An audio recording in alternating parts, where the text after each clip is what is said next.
back. Today we're working on the 99 Dakota RT with the twin turbos and the 8.8 axle swap. If you've been following, it's got a 410 open differential axle in it right now. And I've had another one for a while in my Ranger, a 373 with a limited slip that I repacked, and the Ranger's going to scrap. So I went and took the parts I wanted off of it.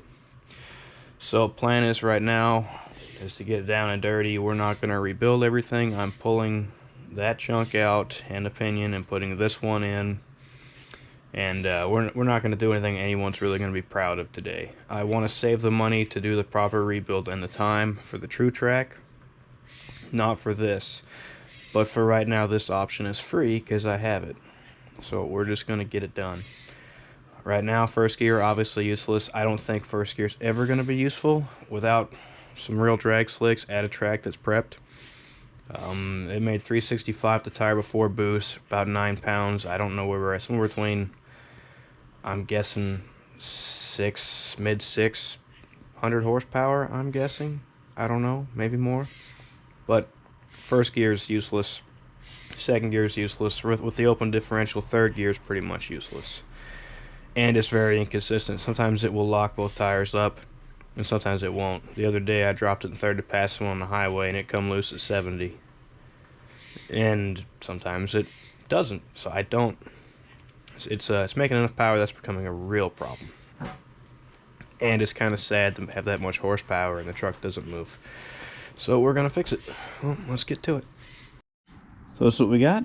Factory clutch style forward limited slip, a 373 gear set. I plan on reusing whichever one of if these races and everything look better than those, I will use these. If those look better, I'll use those. And hopefully I've got the right amount of shims to get it back in where it goes. This being a factory setup and that being a factory setup, I don't think we're going to have any real problems with shimming the pinion in and out and getting our depth set right.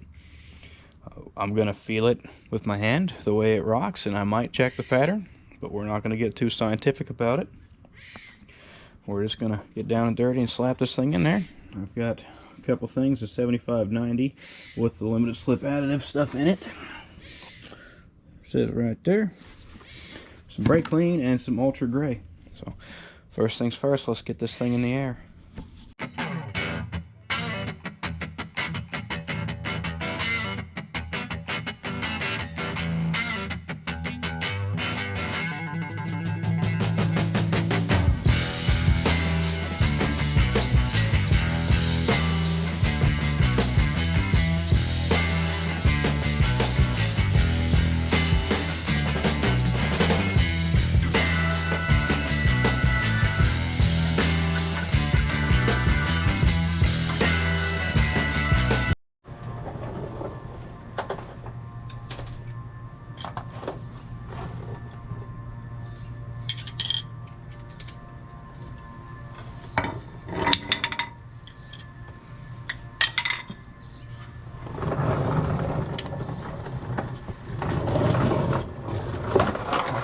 This without making too much of a mess.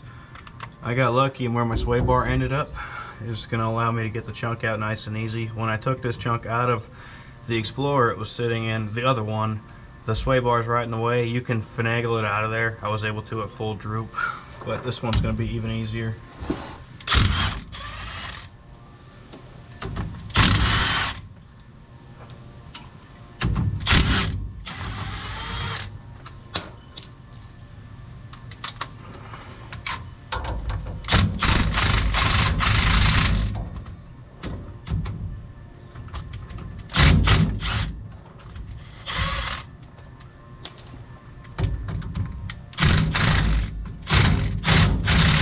Socket's about screwed. Yep. Put it back. That's better.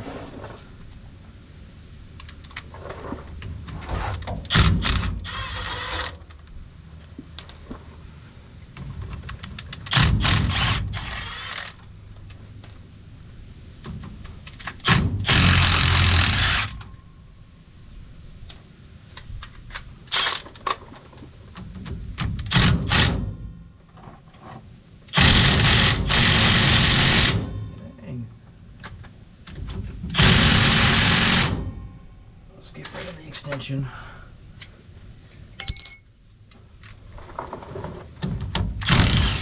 Yep, that was a problem.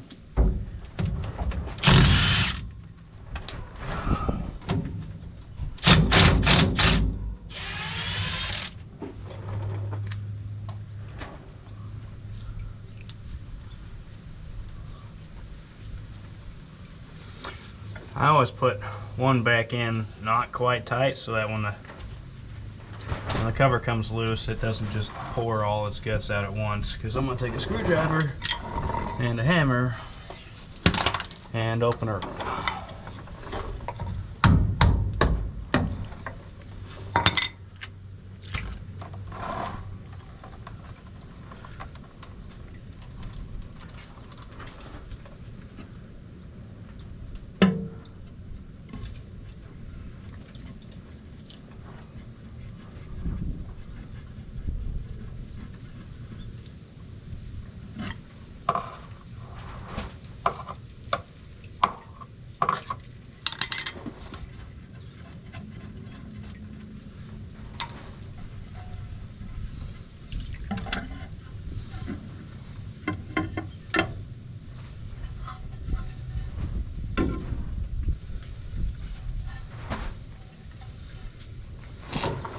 Forgot you also need a 5/16 to get the diff pin out. And I've got to pull the drive shaft. Yep, it being in park's not going to let us do anything with it. So we'll resolve that. Mine takes, I believe it's 12.12 millimeter. 4 bolts, drive shaft falls out.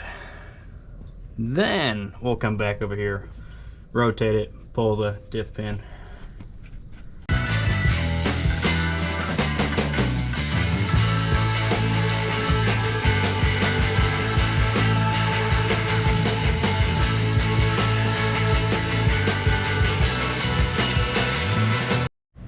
Drive shaft's out. I've already got the diff pin retaining bolt loose. I just got to back it out and hopefully it's not broke past the threads. It shouldn't be. Hopefully not. And we're good. Not broke. Sometimes they'll break off just past the threads and then you got to mess around with a magnet to get them out. So I'll set you up over here. Paco, get out of here. Rotate this around. Get the pin out. Axles on both sides shoved in. Oh, rotating spider gears with.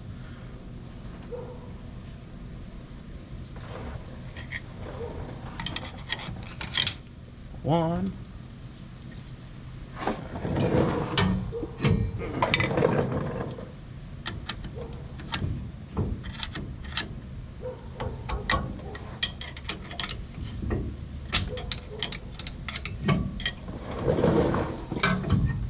Sticky bastard.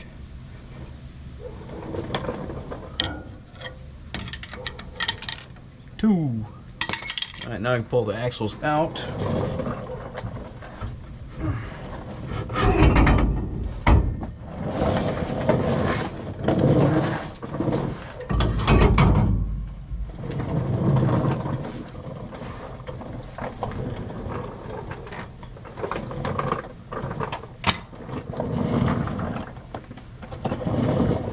I believe this is 3/4. It is 3/4 19.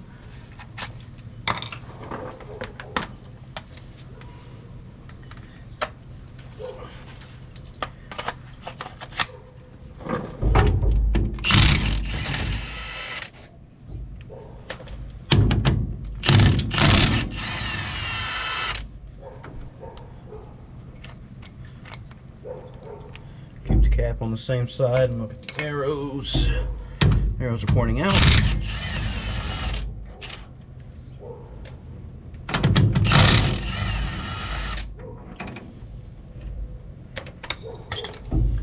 And this should just wiggle out.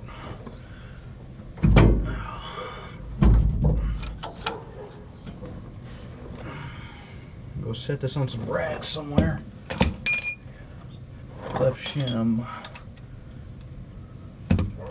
right shim. Alright, now we gotta go to the other side, figure out what size socket that is. I think it's 1 1/16.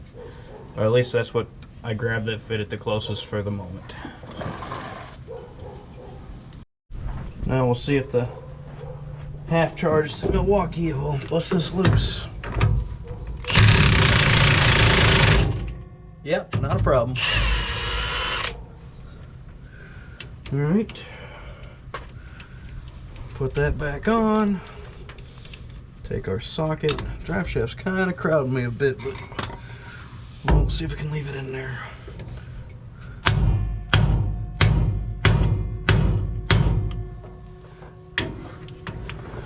I might need a little more room.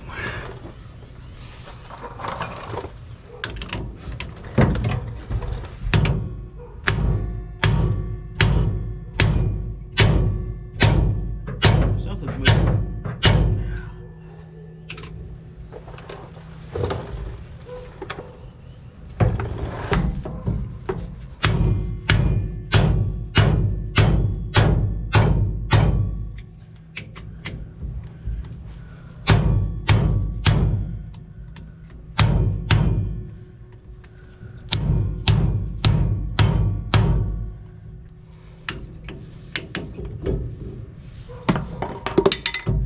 I think that's got us. Sorry you can't see anything in this shot particularly, but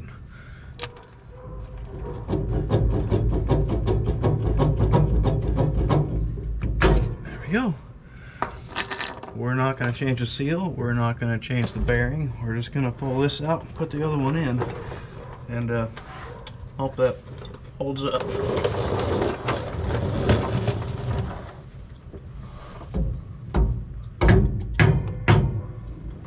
A little more persuasion. I really shouldn't be hitting that.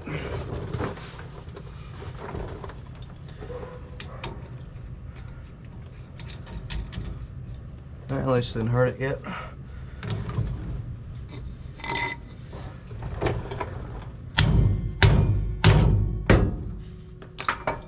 There we go. Now it's knocked out of the bearing.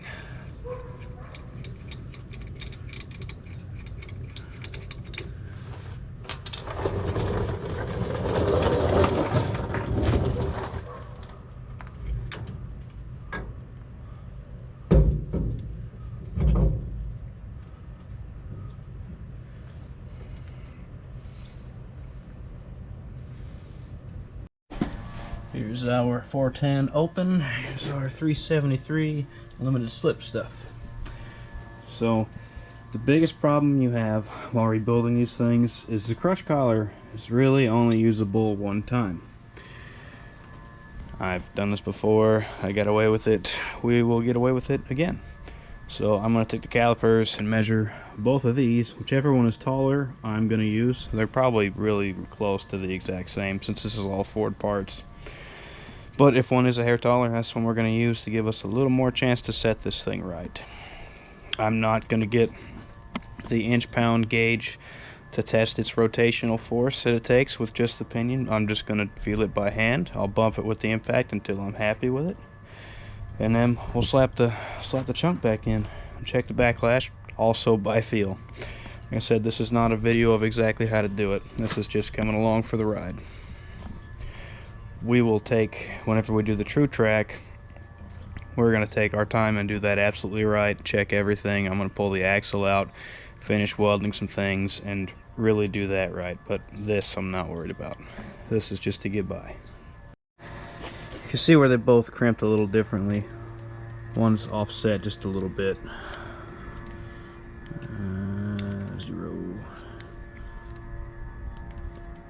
0.449, 0.4465. So we're not going to use this one, we're going to use the taller one. And if that was a difference in the squish between the gears, then this one should squish down to where this was, and we're going to get away with it. Alright, I got her started on the splines here. So now I'm going to get my impact set back up with my socket. I'm going to support it from the inside with my hand while rotating it to make sure nothing's binding. And let's see if I get away with this.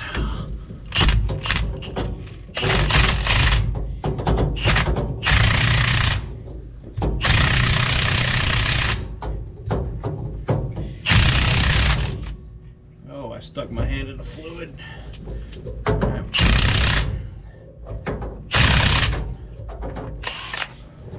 We're getting close to touchdown.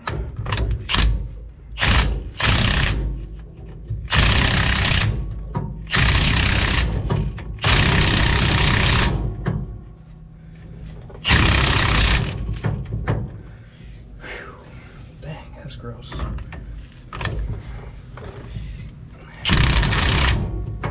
Still slop. Still slop. Still slop. Still slop. Very tiny bit of slop.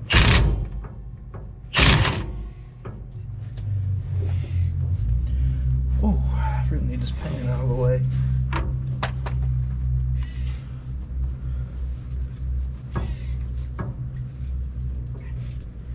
There is the very tiniest amount of play still. Can you hear that?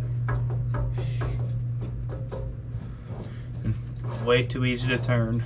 So now we let this kind of float and we let our impact do the work and we just approach it slowly.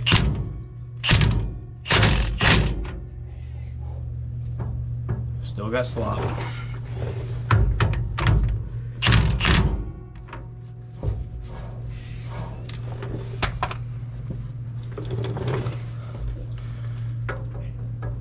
Still a little slop, you can hear that, and very easy to turn, no real resistance.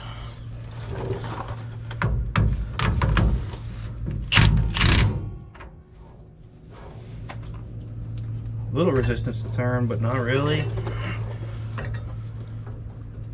Still click, click, click, rocking it back and forth. One more.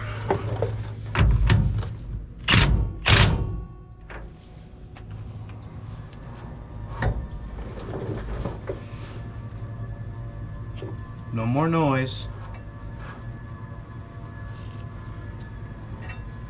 It's still very, very easy to turn.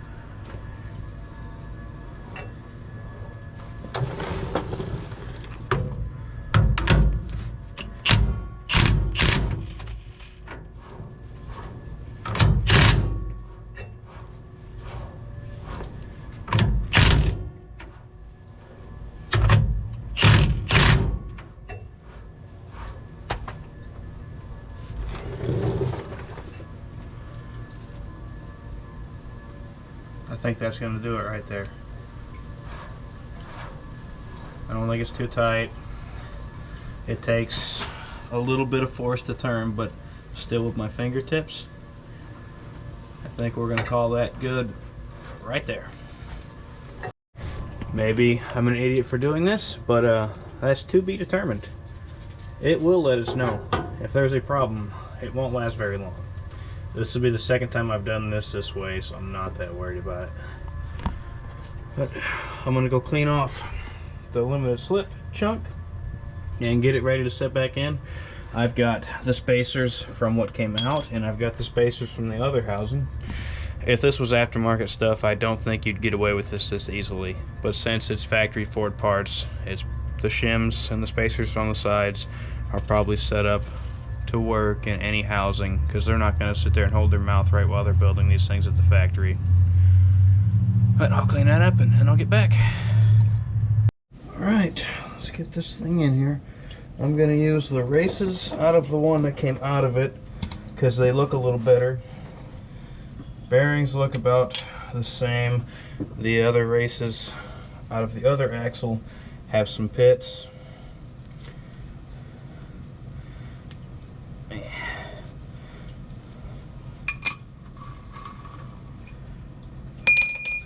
Like I said, this is not forever. This is also really to see if I want to run 373s.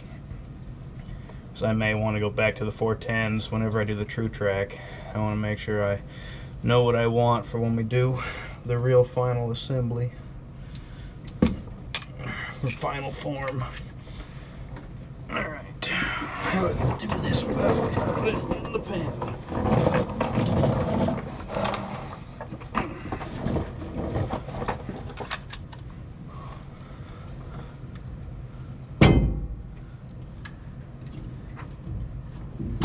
Plop.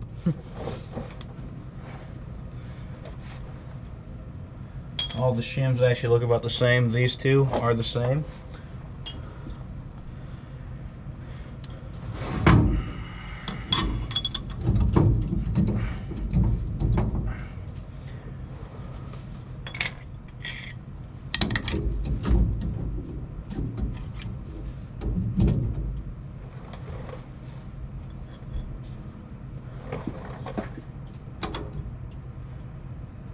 See, that went there. That hits the outside.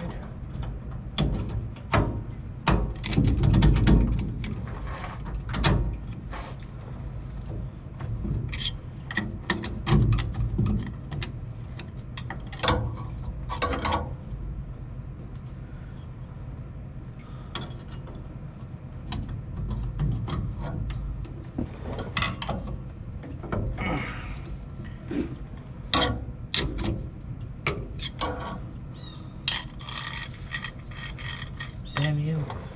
All this shit dripping. I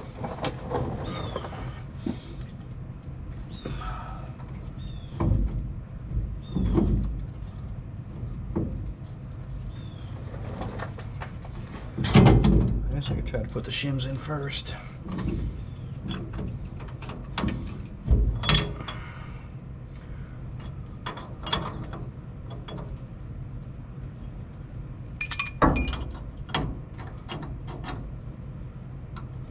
Come on. I need some goop on it. There we go. Maybe that'll aggravate the shit out of me.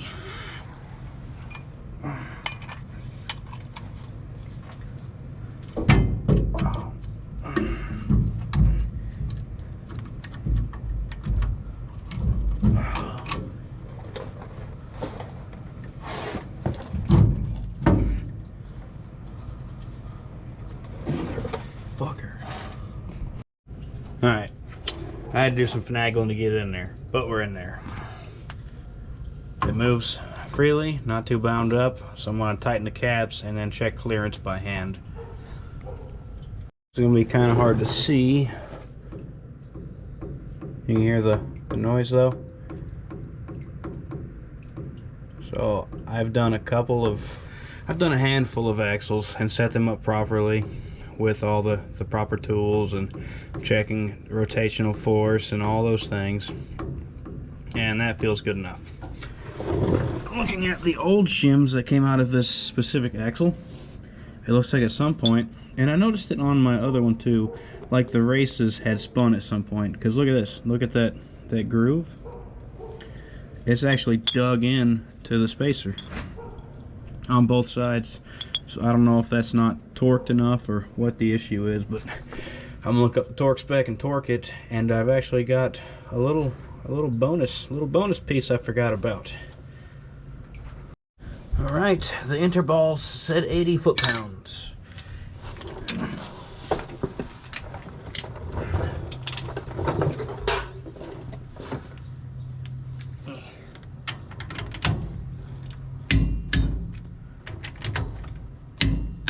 Huh, I got it. I mean, I didn't impact it with this. I just ran it in and then used that ratchet.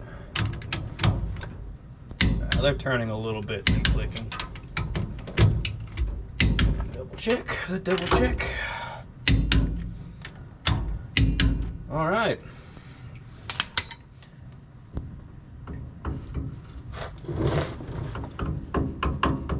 That feels good. Get rid of that old fluid.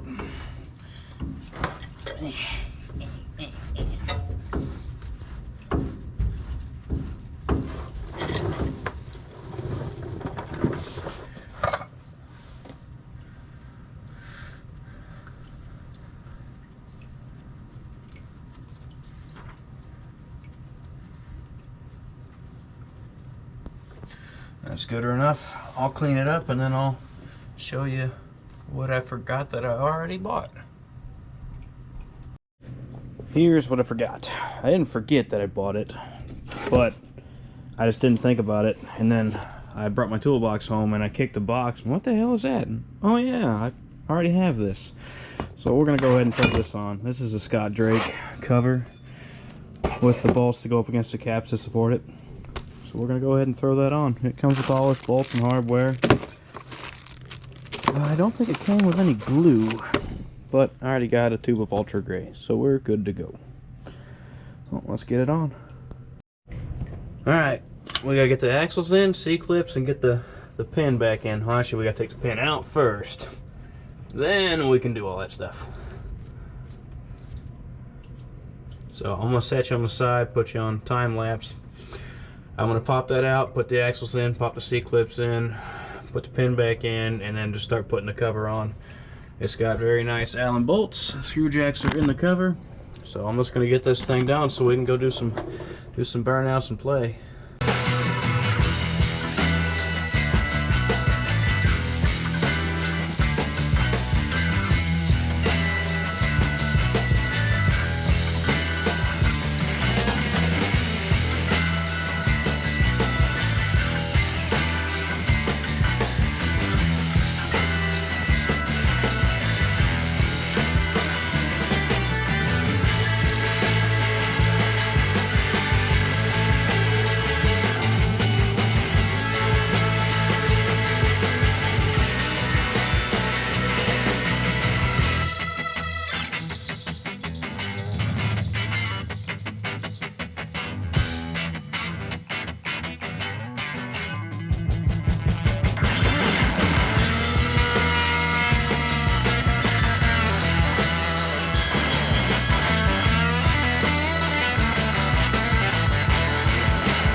Alright, everything's in, fluid's in. I'm a hair low on fluid, but I mean just the hair. Like when I check the fill, it's perfect, but the truck's at a little bit of an angle.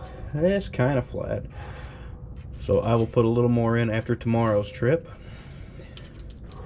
For these guys, we're just going to go in. The instruction is 5 foot-pounds. I don't have anything that will read that low, so we are just barely going to snug and call it good. So run until it just touches. Just a tiny touch, and we're gonna call that all right. We will check it one day when we have something that can read that low.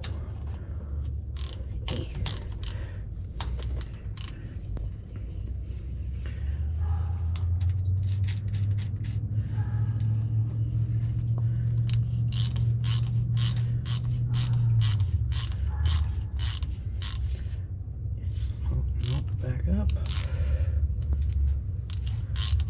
and touch and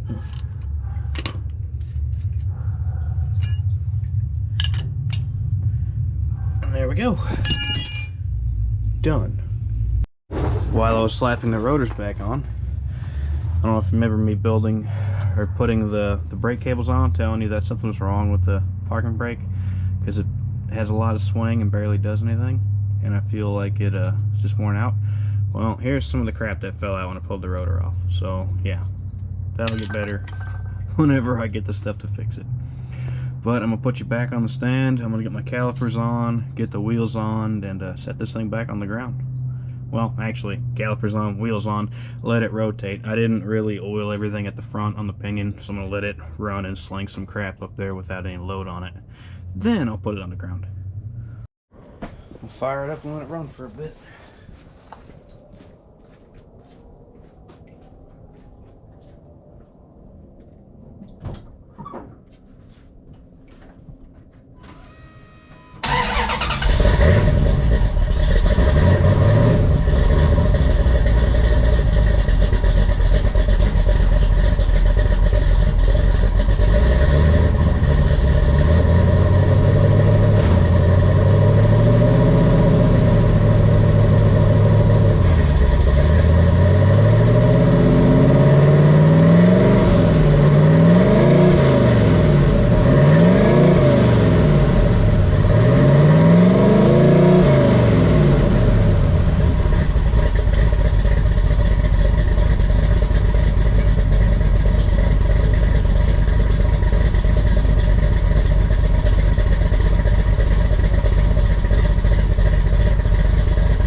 Now that it's dark and you won't be able to see anything, let's go for a ride.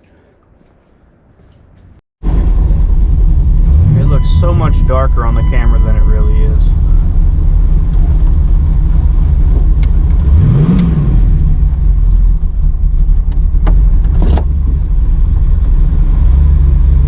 C-clips are in, everything's tight.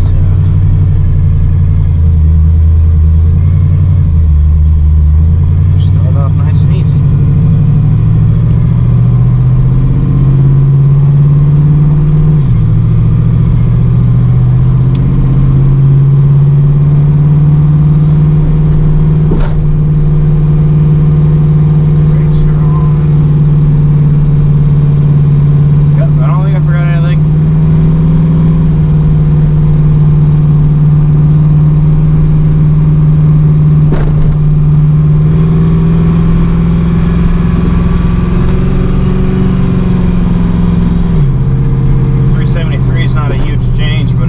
Feels more appropriate for the amount of torque we have.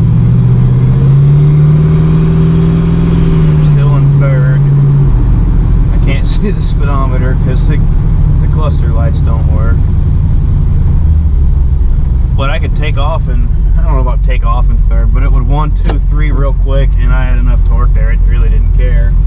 I'm sure it's not great for the converter.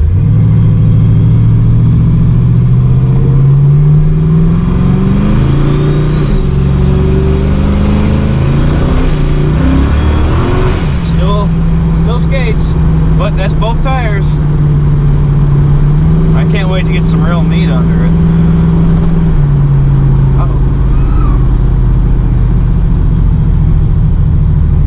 It's cold out. Tires are cold. Road's cold. That's second gear.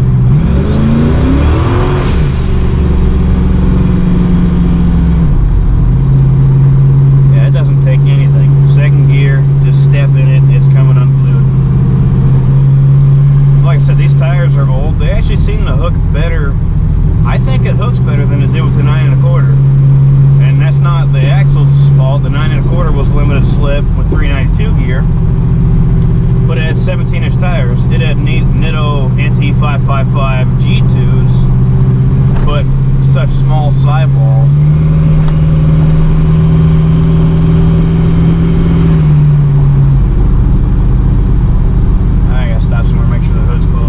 Go down the highway, see what it feels like, check RPMs.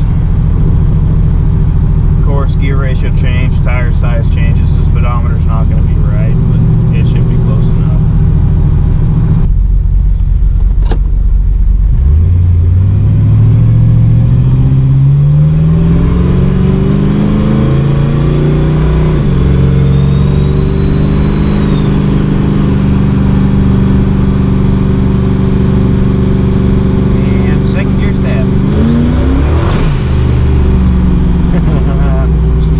Much more tire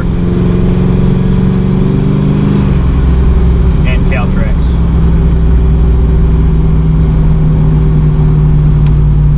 Still debating making or buying. They're cheap enough. I don't think it's worth building.